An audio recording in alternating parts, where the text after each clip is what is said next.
अस्सलाम वालेकुम एवरीवन। इस वीडियो में हम डिस्कस करेंगे कॉम्प्लिकेशन ऑफ लंबर पंक्चर, जिसमें मोस्ट कॉमन कॉम्प्लिकेशन आती है PPH या फिर पोस्ट लंबर पंक्चर हेडेक। तो सबसे पहले हम इसको डिस्कस करेंगे।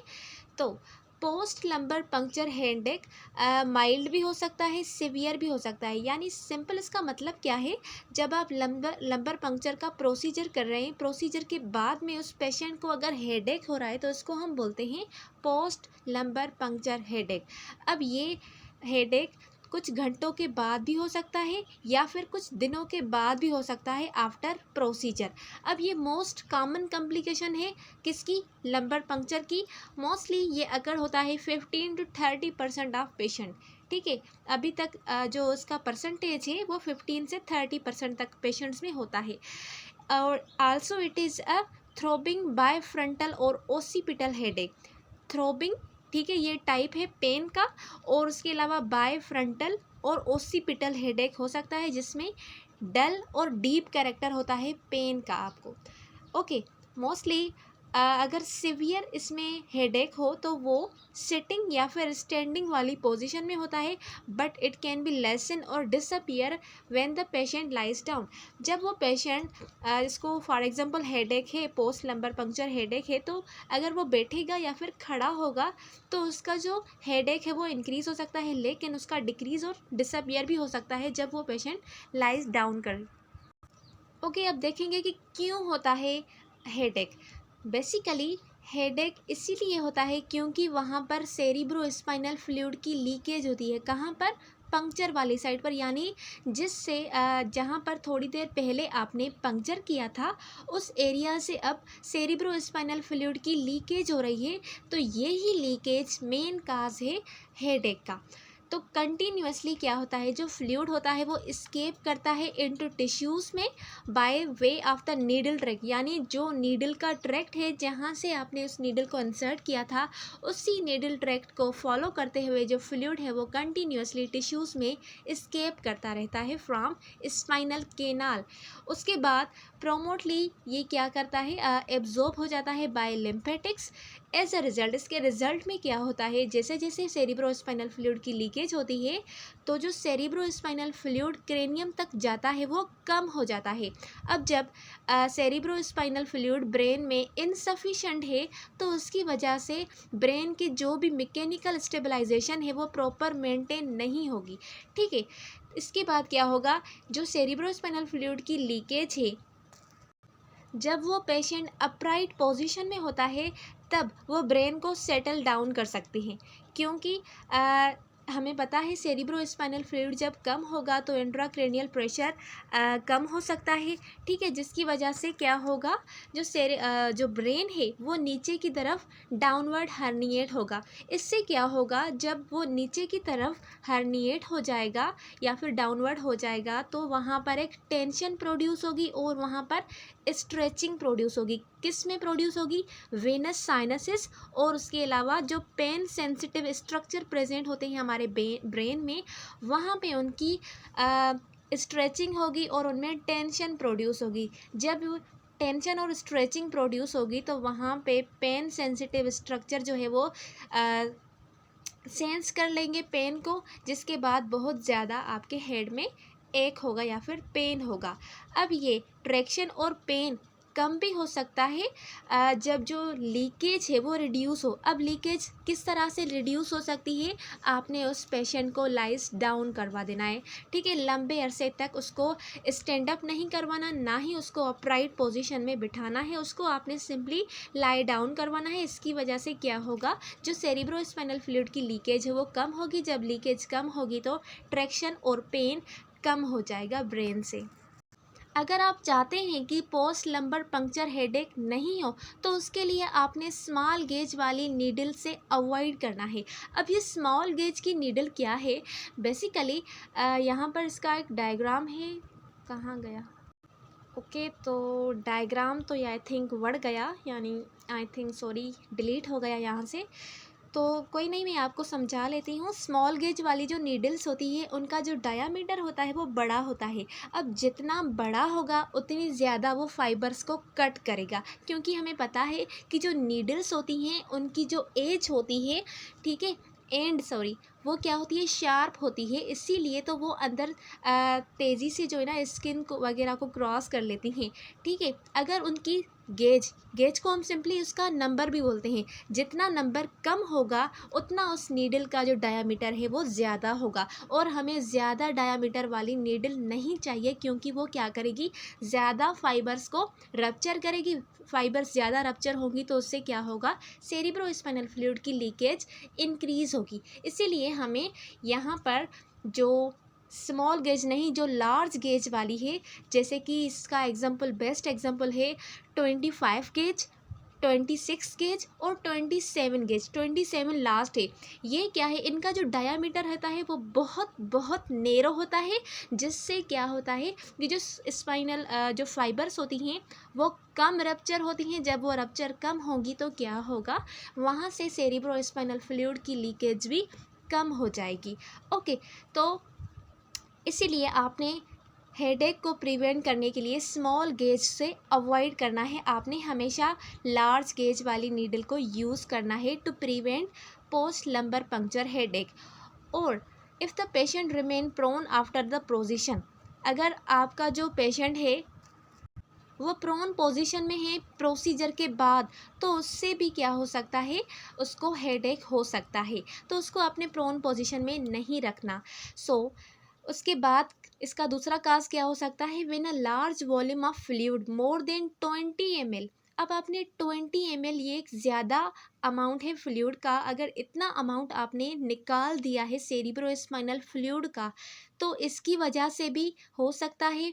और the patient is position prone for 2 hour, क्योंकि आपने यहाँ पर ज़्यादा अमाउंट में फ्लूइड को निकाल दिया है, तो इसको ठीक करने के लिए आपने क्या करना है, पेशेंट की जो पोजीशन है वो पहले 2 घंटे के लिए उसको प्रोन रखना है, फिर उसको फ्लेट करना है न साइड लाइन पोजीशन में फॉर 2 to 3 आवर। उसके बाद आपने उसको सुपाइन और प्रोन पोजीशन में मज़ीद 6 घंटे के लिए रखना है। So keeping the patient flat overnight में reduce the incidence of headache. अगर ओवरनाइट उसके बाद आप पेशेंट को फ्लेट पोजीशन में रख रहे हैं, तो ये भी क्या कर सकता है, हेडेक के इंसिडेंस को कम कर सकता है।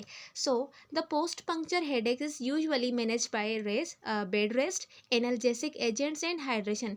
ये बेसिकली इसकी मैनेजमेंट है। अगर आप इसको मैनेज करना चाहते हैं तो आपने उस पे अपने पेशेंट को बेड रेस्ट का बोलना है, एनाल्जेसिक देना है, और उसके अलावा उसकी हाइड्रेशन को मेंटेन करना है।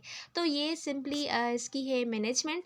ठीक है, किस तरह से आप अपने पेशेंट का हेडेक मैनेज कर सकते हैं। सो इक्वेशनली, अगर आपके पेशेंट का जो हेडेक है वो परसिस्ट कर रहा है, तो आपने दूसरी स्ट्रेटजीज़ को टेक करना है, क्योंकि जो पहले आपने पोजीशंस वगैरह फॉलो की है उससे उसका जो हेडेक है वो कम नहीं हो रहा।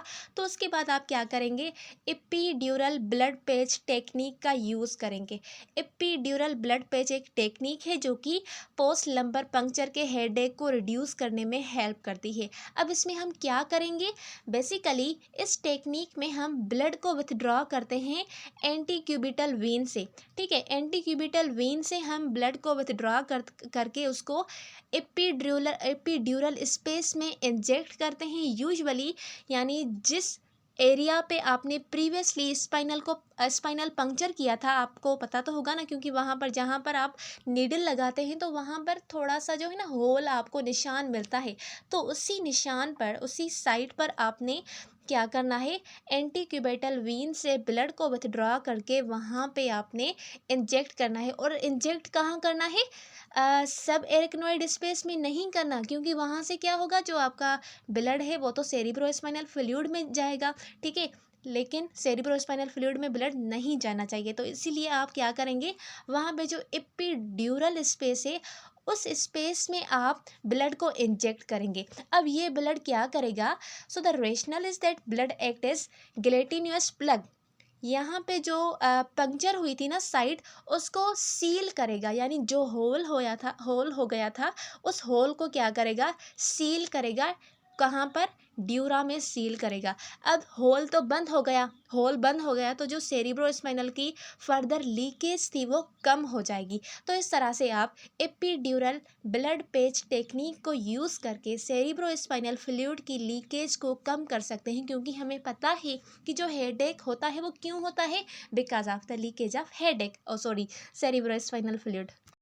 तो ये सिंपल हमने डिस्कस कर लिया हेडेक को और उसके अलावा इसकी मैनेजमेंट को। अब हम फर्दर जो कॉम्प्लिकेशंस हैं लंबर पंक्चर की उसको डिस्कस करते हैं। तो उसमें आती है सबसे पहले हर्निएशन ऑफ इंट्राक्रेनियल कंटेंट्स, यानी ब्रेन में जो कंटेंट है उसकी हर्निएशन हो सकती है। और उसके अलावा स्पाइनल एपिड्यूरल एब्सिस हो सकती है, यानी वहाँ पर पस की फॉर्मेशन हो सकती है स्पाइनल एपिड्यूरल स्पेस में।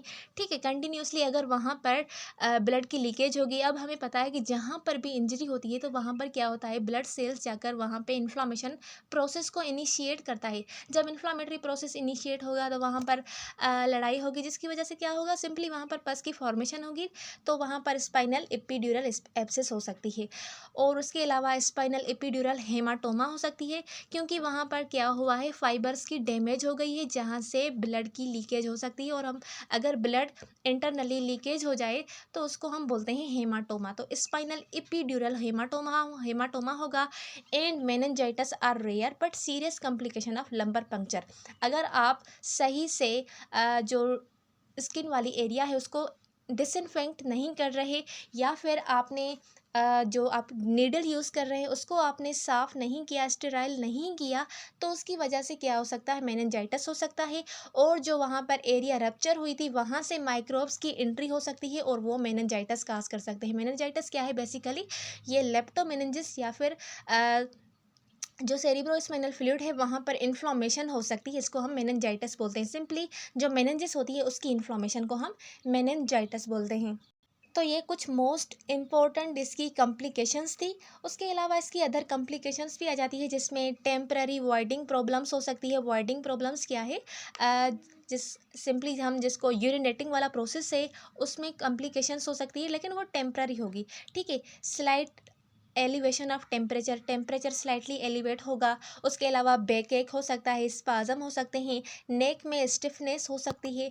और पॉसिबल इसके कॉम्प्लिकेशंस में हम देखें तो लॉन्ग टर्म बैक पेन हो सकता है, इन्फेक्शन जैसे कि मेनिंजाइटिस हो सकता है और वहाँ पर लोकल इन्फेक्शन भी हो सकता है, नर्व डैमेज हो सकता है which can cause long term pain, pins and needles और loss of feeling in your arms और लेग्स। अगर आपकी नर्व डैमेज हो गई, नर्व डैमेज से क्या होगा, वहाँ तो कंटिन्यूसली आपको पेन होगा और ऐसे लगेगा जैसे आपको पिंस लग रही है या फिर नीडल्स लग रही है, इस तरह सा आपको पेन फील होगा। और आपकी जो आर्म्स और लेग्स की फीलिंग से सेंसेशन की एबिलिटी है वो ख़त्म हो सकती है। और उसके अलावा हियरिंग लॉस हो सकता है, क्योंकि हमें पता है कि जो सेरिब्रोस्पाइनल फ्लूइड की लीकेज है वो क्या कर सकती है, ब्रेन के फंक्शंस में डिस्टर्बेंस कर सकती है।